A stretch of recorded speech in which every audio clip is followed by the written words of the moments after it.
உங்கள் பேர் என்ன? முருகன். எத்தனை வருஷமான இங்கே பழக்கம்? இங்கே 11 வருஷமாக ஆச்சுங்க. நீங்கள் அணைக்கட்டு தொகுதி? இங்கே அப்புகள் தான் பக்கத்தில். அணைக்கட்டு தொகுதி எம்எல்ஏ யாருக்கு? நந்தகுமார். இப்போ உங்களுக்கு இந்த தொகுதியில் ஏதாச்சும் பிரச்சனைகள் இருக்கா? ஒன்றும் பிரச்சனை இல்லை, நல்லது சொல்லிடுறது.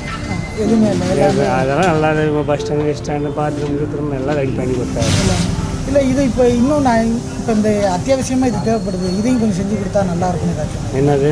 இந்த தொகுதியில் உங்கள் அப்புகளில் இதை பண்ணி கொடுத்தாங்கன்னா கொஞ்சம் நல்லா. வீடு இல்லாதவங்களுக்கு வீடு கொஞ்சம் ரெடி பண்ணி கொடுத்தாங்களா போதும். இப்போ அடுத்த தடவை யார் வருவாங்க? அடுத்த தடவை நம்ம எப்படி இங்கே இந்த தொகுதிக்கு சொல்லணும், இந்த தொகுதிக்கு மட்டும். ஆமாம், இந்த நம்மளுக்கு நம்ம தொகுதிக்கு வந்து மறுபடியும் நந்தகுமார் தான் கூட பரவாயில்ல தான்.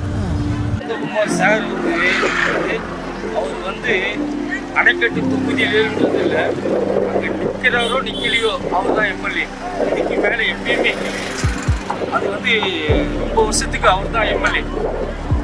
சரிங்களா? அவர் நிற்கிறாருன்றதுலாம் கிடையாது. அவர் நிற்கலைன்னாலும் அவர் தான் எம்எல்ஏ. அவருக்கு அப்புறம் வேறு யாரும் வரமாட்டாங்க. அவரை மாதிரி நல்லது செய்யறது யாரும் கிடையாது, அது அவரை மாதிரி கொடுத்து ஒதுவுறது யாருமே கிடையாது.